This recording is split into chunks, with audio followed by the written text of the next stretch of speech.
Good morning, beginning farmer friends. Today I am headed to a farm conference, specifically the Practical Farmers of Iowa conference. I'll put a link down in the description below if you want to check out the Practical Farmers of Iowa. Just an amazing organization doing amazing things with farmers and through farmers in the state of Iowa. The conference looks to be pretty awesome, like it always is. I will tell you a little bit more about the conference when I get there, but for now I am driving to the PFI conference. Of course, like most conferences these days, the Practical Farmers of Iowa conference this year, 2021, is online, which means I've come into town to the church where we have a little bit faster internet and my internet won't be sucking away from the kids doing school at home. So let's go in. We're a little late for the conference, which also seems pretty typical for a regular conference. Usually I'd be sitting out in the hallway talking to somebody. So let's log in, and this first session is two dairy farmers talking to each other.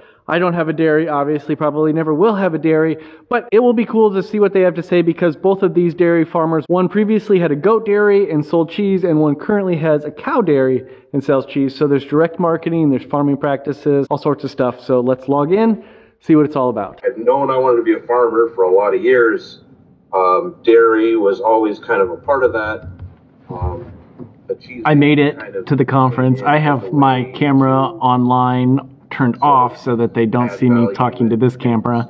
Kind of weird vlogging an online conference, I guess you would say. But Kevin Dietzel is one of them, Lost Lake Farms.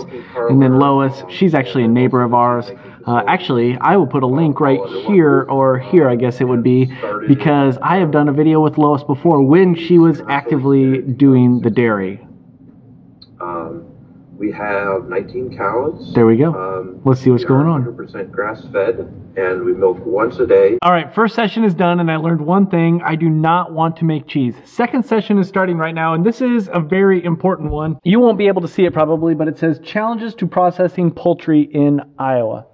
This is a very important one. In fact, I even see that a poultry processor, the one that I used last year that then quit official processing, is on. So I'm really excited to see what this one will be about. And then we've done some on-farm processing. I've done, like we processed it at Joel Salatin's on our honeymoon way back when. And then, you know, we've been looking at like policy solutions, like how do we support our mobile chicken processing and make that a more viable option. So this one's kind of interesting because this is a struggle that everyone is having, and there are 40 some people on this class right now, or on this session right now, which means that there are 40 some people that are interested in processing official chickens in the state of Iowa, and there's one processor in the state of Iowa where the processing can be done, which is a very, very tight point in the system.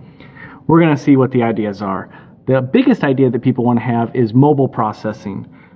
That has a ton of other challenges that come with it that they're talking about right now. Things like heating up and having chickens ready when you get there, and the facilities that you need, and the trailer, and all of those pieces, how you do it, the freezer, the licensing. It's difficult in the state of Iowa, to say the least. That concludes that session about poultry processing. It was very intense, and there is a lot to think about. In fact, when we get back to the farm in a little bit, I'm going to tell you a little bit about my thoughts on poultry, because one of the things that I said that I needed to think about was what's going to happen with poultry this year on the farm. And I have some answers now. The way this conference works is basically we are done. They spread it out over 3 days. Most of the sessions are in the morning, and then every evening at 7 o'clock they kind of have a big main session. We're going to talk poultry here in just a second.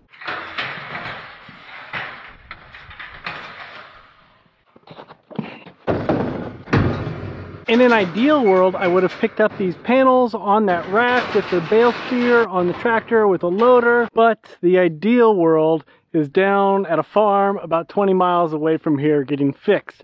So instead, I had to put them in the back of the truck. What I am doing though is I am getting ready to work cattle. Tomorrow is Friday. Friday morning between 8:30 and 9, the vet is going to come out. We are going to run the cattle through that corral right there where they are kind of checking out the mineral block right now. And then we're gonna work them through a chute that comes out right there. And then eventually we need them to go back in here. So these panels that I went and got right here are to come around and in front of the working chute so that when a cow comes out, she can run through and back into the winter lot. I will be completely honest with you here. If a Dexter gets a wild hair, they will jump these fence panels right here. I think these fence panels are 3.5, 4 feet tall. If they wanted to, they can jump over them, but I don't think they'll want to. That's my hope. Now that we're mostly ready for the cows, let's get back to the chickens, the chicken talk. And this building right here, specifically this door right here. Down there, right over here, is where we put the rabbit colony, okay? The rabbits are in here. There is also a little kitty in here as well that we are trying to get used to the rabbits to try to make the rabbits and the kitties friends. But the other side of this building is going to become a chick brooder, which means it's got a lot of work that needs to happen. Basically, it has been overflow for the rabbits until we put up the colony. We've raised some kittens in here, and there is an old brooder in there like the one that I tried to sell and threw on the burn pile. There's one in here, but that brooder is going to be too small for what I want to do with chickens this year because I have ordered 325 meat chickens.